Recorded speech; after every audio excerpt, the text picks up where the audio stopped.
que era a tua vida lá atrás? A minha vida lá atrás é só Deus para ter misericórdia. Aos 11 anos de idade, 10 anos para 11 anos, perdi minha mãe. Aos 12 anos virei alcoólatra, né? Revoltado, meu pai arrumou uma pessoa, essa pessoa judiava muito da gente. Acabei virando alcoólatra. E para muitos da minha família era aquele velho ditado, né? Pau que nasce torto nunca se endireita, né? E aí eu, até 33 anos, me internei em uma clínica de recuperação. Dos 12 aos 33? Eu virei alcoólatra, tomava 2 litros de velho barreiro por dia.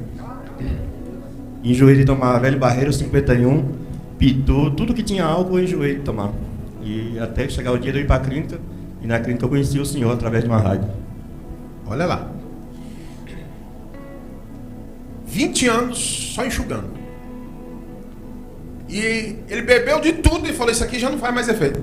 Cachaça não estava fazendo mais efeito, estava só saindo um pedaço de sangue, né? Deve ser do estômago se manchando, não estava aguentando mais, né? E na clínica de recuperação, a gente lá era como se fosse uma prisão. A gente não tinha direito nem de usar um relógio para ver a hora. E a gente dividiu um quarto com 6 pessoas. E lá o menino tinha um radinho escondido. E esse radinho ele ligava.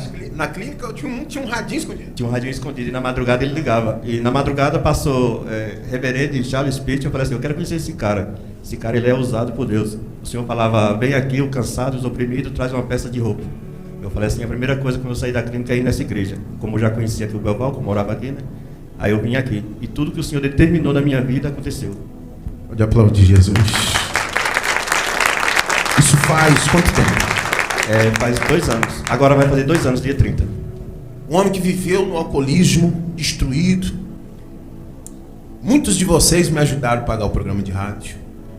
E na madrugada, para quem todo mundo achava que era uma alma perdida, todo mundo achava que não tinha mais solução. Aí um radinho escondido na madrugada, aí Deus usa a gente para estar lá resgatando esse homem das trevas. Quem está entendendo, diga amém. Aí você começou a ouvir ou todo mundo lá ouvia? Como que é?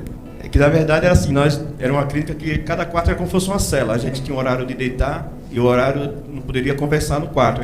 Tinha um rapaz que eu dormia na beliche, ele dormia embaixo. Ele falava assim, ó, eu vou ligar o radinho aqui, quem der para escutar, amém. Quem não der, eu vou botar no meu ouvido. E ali eu escutei o reverendo. O reverendo Charles Pitt e tal, e aquela... Todo nome? Aí eu falei assim, a primeira coisa quando eu saí, eu quero conhecer esse Deus dele. Porque ele fala, se levar uma peça de roupa, você clamar pelo seu ente querido, se você buscar a cura, a libertação, você vai encontrar. Eu falei assim, é a minha cura e a minha libertação que eu vou encontrar lá. E a primeira coisa que eu fiz, com 2 meses eu consegui, como se fosse um presidiário, um habeas-corpus, de sair para trabalhar. Eu saí como fundador da clínica para trabalhar, mas porém eu ficava aqui numa casa que eu não poderia ter acesso à rua sem autorização dele.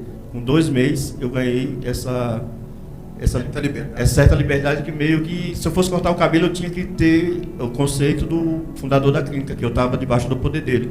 Aí ali eu coloquei na minha mente, eu com 30 e poucos anos de idade, e nunca dei ouvido ao meu pai, eu tenho que dar ouvido a pessoas estranhas, mas tudo isso faz parte do meu propósito. E ali eu coloquei na minha mente, eu pedi para ele a permissão de estar vindo na igreja. Ele falou, você vai para a igreja mesmo? Eu falei, vou, porque eu conheci um reverendo abençoado e eu quero conhecer ele pessoalmente.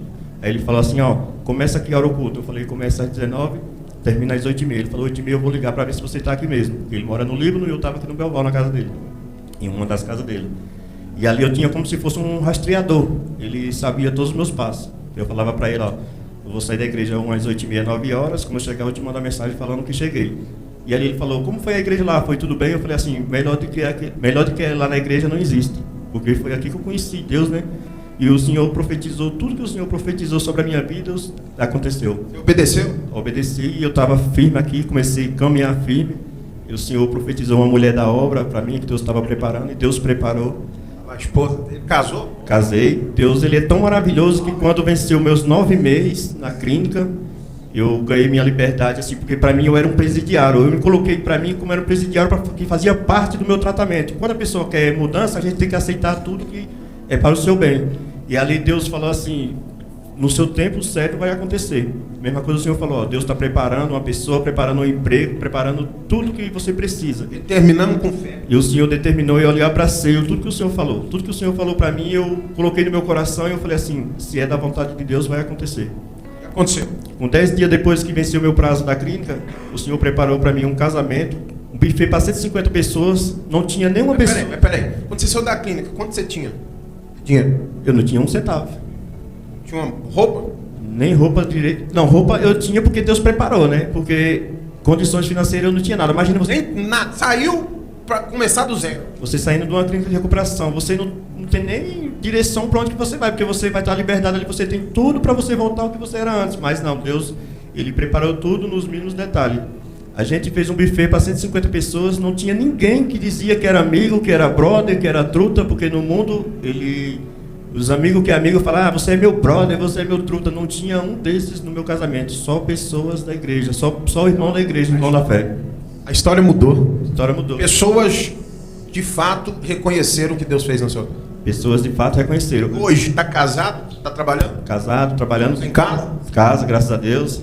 A casa lá da gente, eu morava num barraco todo mofado. Hoje a casa a gente nem anda nos cômodos todos, que a casa é do tamanho desse salão praticamente, não é? Aplaudisse Jesus aí. Dá um glória a Deus aí, pessoal.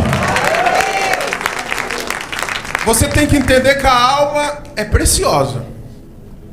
Alguém tem que falar. Alguém tem que pagar um preço. Enquanto um estava dormindo, aí eu lá acordado falando. E assim vai ser. E todo o sacrifício vale a pena. Deu para entender? Tá aqui, ó. Aí, um ex-alcoólatra. Um ex é ninguém. A minha família fazia um churrasco todo final de semana na laje. Quando eu aparecia 200, 300 metros, eles falavam assim, nem dá atenção, deixa ele chegar aí, nem dá muita atenção, que é para ele não ficar muito tempo. Hoje eu chego lá, eles me servem praticamente assim em bandeja. Eles vão lá, compram refrigerante, no churrasco eu chego lá, não tem refrigerante, eu vou lá na adega, lá, compro refrigerante. Sua presença hoje agrada todo mundo. Até quando eu não vou lá, ele fica me cobrando, você não vem aqui, você some, não sei o quê. Você tá... Antigamente falava assim, tomara que vai embora rápido. Não, eles nem davam liberdade para mim, não davam nem espaço para mim abrir a boca para falar, porque um alcoólatra, ele só fala besteira no meio de pessoas civilizadas, né? O alcoólatra, ele não tem nada para oferecer para ninguém. O viciado, ele é doente. Tem pessoas que têm nojo, pessoas que não conhecem Deus, não sabem a importância que tem um viciado, eles não dão nem atenção, não dá a mínima, né? Porque eles não conhecem Deus, não sabem o que é o amar um próximo, né? Mas deixa eu só te corrigir de uma coisa. Não é que a sua família é má. É que o que você fazia era muito difícil para eles. Era muito complicado para eles. Imaginou? Alcoólatra, viciado em droga, se deixar um celular, daqui a pouco some.